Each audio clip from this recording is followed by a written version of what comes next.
Столичных школьников познакомили с культурой и традициями Северной Осетии. В Российской государственной детской библиотеке в Москве прошел День Республики в рамках просветительского проекта «Здравствуй, сосед».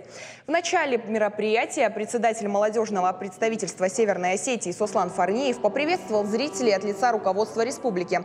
Поблагодарил посетителей за интерес, проявленный к Осетии.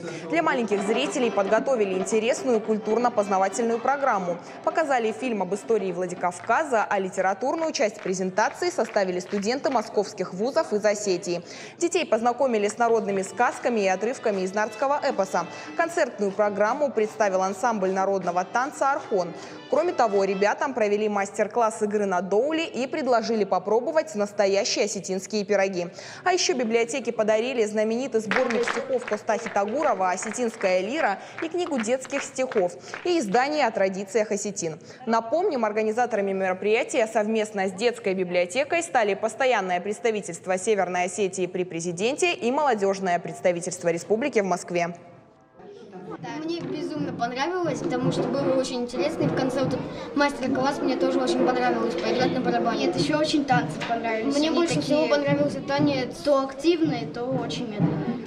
Красивые, Да, плавные. приходящие танцы вот эти классные очень. Мне вот они